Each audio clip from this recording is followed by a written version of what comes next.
Imagine, if you will, the absolute most inescapable prison on Earth.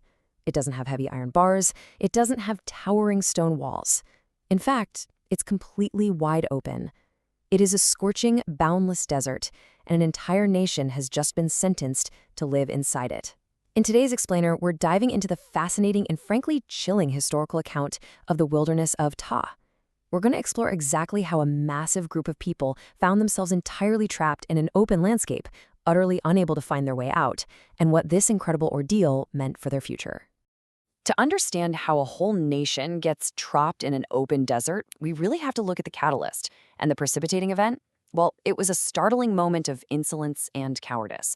The Israelites, after being explicitly commanded by God to move forward, just outright refused. They turned to Moses and delivered this staggering reply: "You and your Lord go fight." I mean, wow. Talk about a profound moment of defiance. They were standing right on the precipice of their destiny, but fear completely took over, leading them to stubbornly mock the very authority that had been guiding them all along. And that single act of defiance triggered an immediate, incredibly profound divine response. The punishment begins right then and there. The gates of Jerusalem are firmly shut to them. Their intended destination, the very place they had been marching toward, was suddenly and absolutely taken off the table. The entire course of their history was altered in a fraction of a second. Because they refused to step up when commanded, the opportunity was completely revoked. They probably thought they were simply avoiding a conflict, but in reality, they were locking themselves right out of their own future. Okay, let's dive into this, because this is where the sheer, terrifying scale of the consequence really comes into focus. 40. God decreed that they would wander bewildered and confused in the earth for 40 continuous years. 40 years. Just pause for a second and let the weight of that timeline sink in. We aren't talking about a rough weekend or a harsh season here. This is 4 decades. A massive span of time where a nation that believed it was finally free realized they were in fact stepping into an incredibly long, grueling period of penance. So the crucial point here is understanding exactly where this punishment took place. This wasn't a dungeon. It was the desert maze, the wilderness of Tith. And the psychological terror of this environment, honestly, it's hard to overstate. It functioned exactly like an open-air prison. Imagine looking up at the sky to navigate, something humanity has done for thousands of years, but finding that neither the blazing sun by day nor the scattered stars by night offer you any usable guidance whatsoever. They were completely stripped of their geographical bearings. Just a massive group of people wandering aimlessly, utterly lost in a completely featureless landscape. Let's look at the mechanics of this punishment, because it is uniquely agonizing. Their exhausting daily routine went a little something like this. Step 1, they'd pack up and walk the desert all day long, enduring the heat and the physical exhaustion, completely believing they were making progress.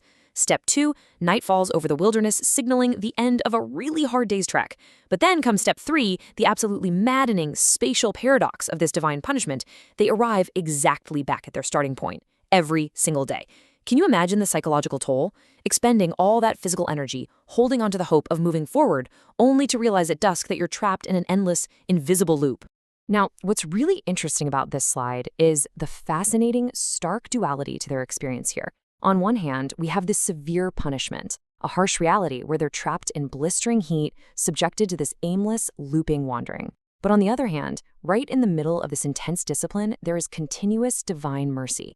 God didn't just abandon them to the elements. No, he provided miraculous cooling cloud shadows to shield them from the brutal desert sun. And for their sustenance, he sent down heavenly food, manna and salwa, or quail.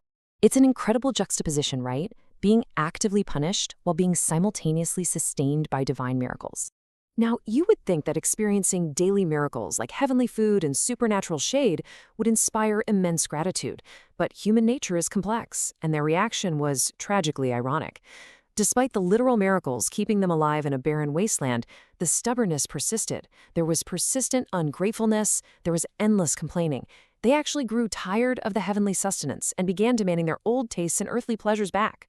They were physically surviving, sure, but psychologically, they were still trapped in their old ways of thinking, totally refusing to appreciate the unique grace of their situation. Throughout this agonizing ordeal, we really have to look at the leadership. Just imagine Moses' position for a second.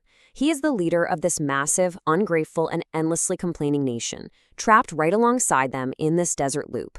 Yet, instead of just throwing his hands up and abandoning them, he exhibits incredible endurance.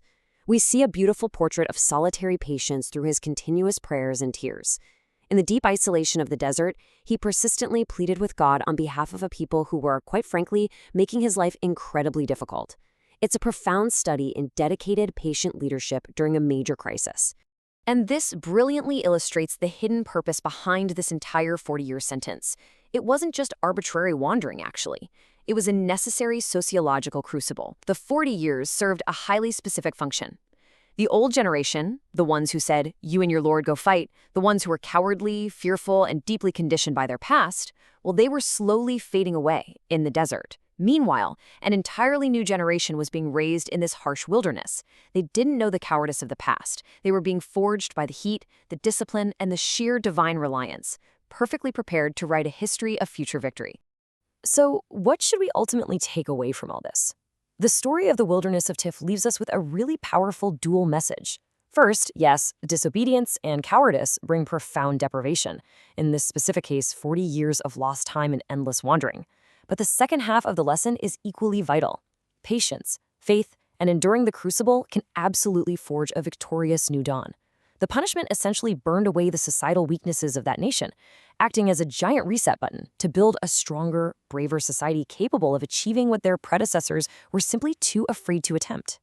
Which brings us to a final, lingering thought. We've seen the initial defiance, we've explored the agonizing 40-year open-air prison, and we've witnessed the forging of an entirely new, hardened generation. Those 40 years did eventually come to an end. So, do you know how the fate of the Israelites changed after this 40-year journey? What happens when a generation forged in the fires of the wilderness of Tehaf finally reaches the borders of their promised destination? Well, it is a story of dramatic transformation. Thank you so much for joining me for this explainer. Keep seeking out the structure in the stories around us, and I'll catch you next time.